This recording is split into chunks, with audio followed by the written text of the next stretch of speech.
હાલો તારે કેટલું લેવાનું છે? મારે 10 વીઘાનું વાવવું છે 18 એટલે 40-45 પેકેટ ની ગણતરી છે. મારે 30-35 પેકેટ લેવું છે. તારે અશ્વિન કેટલું વાવવું છે? 40 બરે તારે 35 પેકેટ વાવવા. અને આ વરે કેવી થઈ પછી હારી. હા અમારો ભાઈ ગયો છે રમા, કેવું મરસું થયું? હા ભાઈ ગયો છે, સારું થયું એમ ને? હા 50 મણ. આ બિયારણ વવાય એવું છે. હા વવાય એવું છે. અને મણ કેટલાક થાય? મન તો 60 ના માથે વહી જાય. હા એમ એટલે આજ વવાઈ કેમ હતું? હા સકો પર.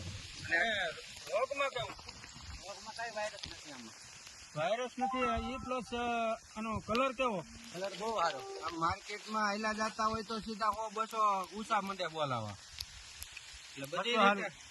અને ફોરવર્ડ કેવું થાય? ફોરવર્ડ કાઈ નથી થતું, બહુ ઓછું થાય. અત્યારે હાલ આ મરસું પડ્યું ઈ કઈ વીણીનું છે? છેલ્લી ટેલિવિઝન તો એની અંદર સાઈઝ કેવી છે પ્રકાશભાઈ? Full size. જે પેલી વીણીનું ઉતરે ઈ જ સાઈઝ. આમાં ન્યા ક્યાં આમાં સાઈઝમાં કાઈ ન ઘટે. સાઈઝમાં કઈ ઘટે નહીં. 18 તમે જોવો પણ ફોરવર્ડ બોરવર્ડ કાઈ નહીં. ફોરવર્ડ તો હાવ જેવો આમાં હજી વીણ્યું નથી. આ ઢગલા પોરા જ કર્યા છે. તો તમારા બધાને પેલા લોટનું બિયારણ કેટલા પેકેટ અંદાજે જોશે? પેલા લોટનું તો બધા વિશે 200 આજુબાજુ થઈ જાય એમ. 200 આજુબાજુ તમારા 4 વ્યક્તિના. 200 અને તમારા ગામમાં કેટલું વાવેતર થશે? ગામમાં તો બહુ જાજુ. ગયા વર્ષે અમારે 30 કિલો હોવાનું તો વણ તો પછી કદાચ 50-60 કિલો વીયું જાય કે વધારે વીયું જાય. 50 તો ગણવાનું છે. 3 મણની આજુબાજુ પાકું. મરસાનું ગઢ કહેવાતા ગોંડલમાં ડોડિયાળા ગામમાં કેટલું મરસાનું વાવેતર થાય છે આજ? અરે મરચાનું તો બહુ જાજુ વાવેતર અમારા ગામમાં તો.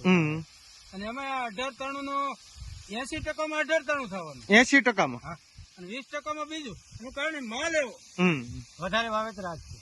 વધારે વાયરસ નથી આવતો ને મેન ફાયદો વાયરસ પ્લસ મરચું વજન વાળું લાઇટ ક્વોલિટી છે. આમાં બી વધારે આવે અને ફોરવર્ડ હાવ ઓછું થાય. મેન અને દવા હાવ સામાન્ય બાયો પ્રોડક્ટ સાથે તો આ મરચું થઈ જાય છે. આજની તારીખ છે 2/11/2026 ના રોજ આપણે તમારા પ્લોટ ઉપર આવેલા છીએ. અત્યારે મરસીની કન્ડિશન કેવી છે? હજી સારી મરચીની કન્ડિશન.